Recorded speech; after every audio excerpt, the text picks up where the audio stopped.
So the Polygon community just received a new governance proposal which has been received negatively. The negative response also came from Aave DAO, which is currently the top contributors of the Polygon ecosystem. This is looking bad for Polygon, especially going into the predicted bull market of 2025. Are you curious on what the proposal is? Well, let's talk about it.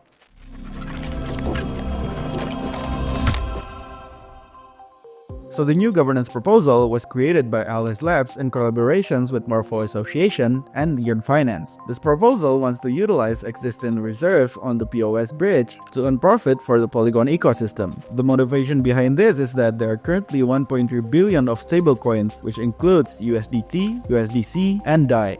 According to the proposal, at the current benchmark lending rate for the three major stablecoins, this is an opportunity cost of around $70 million annually or per year. For those of you who don't know what opportunity cost is, opportunity costs are basically funds that could have been generated for profit, but instead were left idle or were not used to earn those profits. This is why Alice Lab created this proposal, which is to utilize these funds and erase the opportunity cost, making Polygon a more profitable blockchain. For those of you who don't know what Polygon Bridge is, also you can choose to transfer funds from Ethereum blockchain to the Polygon Proof of Stake blockchain or the Polygon ZK EVM blockchain, or vice versa. So, where does this $1.3 billion come from? Well, in order to understand that, let's take a look at the tweet from the former employee of Polygon, which goes by the name Pranav Maheshwari. He is one of the community members that were vocal about this proposal, stating that it has its risks and its benefits. Before he states his views, he explained carefully how the bridge worked and also where the money came from. So basically, the $1.3 billion came from users, because the Polygon bridge worked like this. The first thing is that the users will initiate transfers, as the user will decide to move tokens from Ethereum to Polygon or vice versa. The tokens are then locked in a smart contract on Ethereum, while this contract serves as an escrow. So basically, when you transfer funds from the Ethereum blockchain to Polygon via the bridge, you will have two different tokens. For example, you're using a USDT, which is a USDT from Ethereum, and a USDT from Polygon. When you transfer USDT from Ethereum to the Polygon blockchain, the USDT that will be received on the Polygon blockchain will be stabilized by the value that is locked in this escrow, which is why it is essential for the value of the USDT in Polygon to be the same as the USDT from Ethereum that is locked in the escrow. So the $1.3 billion came from this escrow. Alice, as the risk management platform and also the one who strategizes the yield mechanism in this proposal, has outlined the mechanism of how this $1.3 billion will be used. To simplify the explanation, we will take a look at each of the components. The first one is Alice. As you can see, Alice is a risk management platform that is used for on-chain risk management and also to ensure transactions are safe. So basically, Alice will curate the strategy which can earn yields in the safest way possible. Alice is doing the strategy by utilizing Morpho, which can be used to earn profit passively. Morpho will act as the core yield provider, essentially helping this proposal come to life. So basically, according to the proposal, all USDT and USDCs will be allocated to Morpho. Well, the question is, where will the DAI go? Well, the DAI will be utilized on MakerDAO, which is essentially the native platform of the DAI stablecoin itself. By utilizing Morpho and MakerDAO, Alice will curate a strategy that is safe and profitable for Polygon, essentially helping utilize the funds from the bridge, which is the $1.3 billion that we talked about before. Well, another question arises is that where does Yearn come into play? Well, Yearn will be used to distribute the funds through their contract mechanism. So essentially, the profit will be earned from MakerDAO and Morpho, and the profit itself will be automatically transferred to Yearn Finance, which will be distributed to the Polygon ecosystem for profit.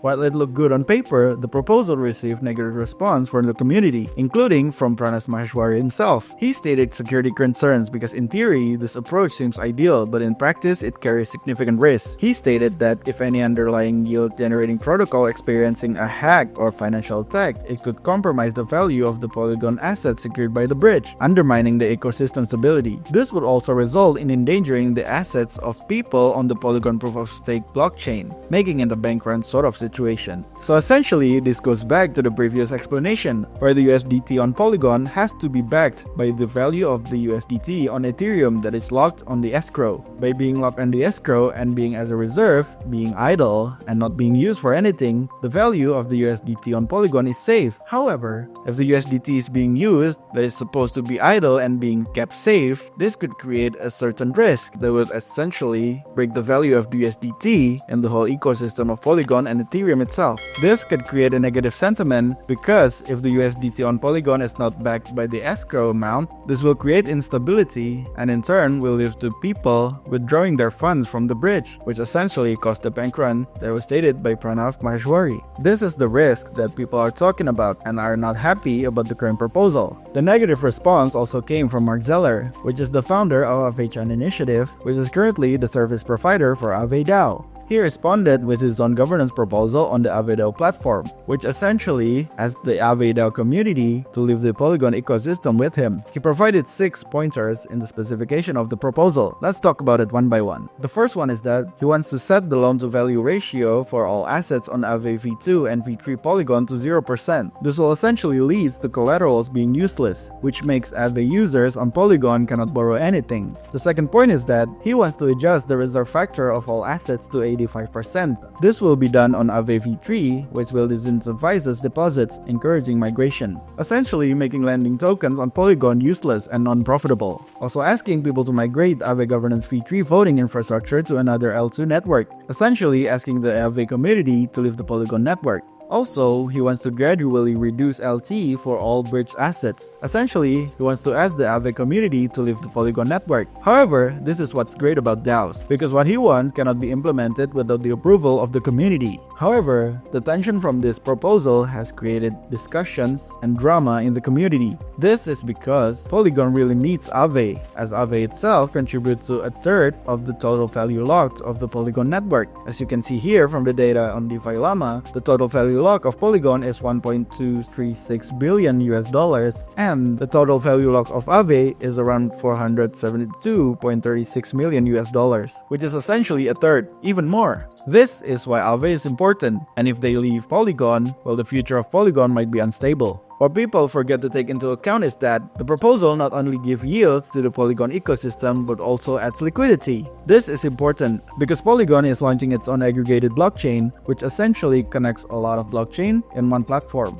The aggregated blockchain narrative was launched on January 2024, however, it's still in development and it still needs liquidity, which is why, in my opinion, this proposal is a trade-off between keeping Aave and supporting the aggregated blockchain. The trade-off that the Polygon community has to choose is that between keeping Aave as the main contributors of the TVL or supporting the idea of aggregated blockchain, essentially supporting an idea of an uncertain future from a plan that is currently still in development. In my personal opinion, this is not the best way, this is not the best proposal, as there are a lot of ways to earn liquidity to the aggregated blockchain, especially through marketing. Another factor is that we are going into the predictive bull market of 2025, which essentially can bring liquidity, new liquidity into the ecosystem, which is why in my opinion, it is better to keep the stablecoin as a reserve idly rather than utilizing it and cause systematic risk in the Polygon ecosystem. However, this is just my opinion. As for now, all that we can do is just wait for the proposal to be approved or disapproved by the community. But I want to know what you guys think. Let me know in the comments which you think is better. Is it to approve or disapprove the governance proposal on the Polygon platform?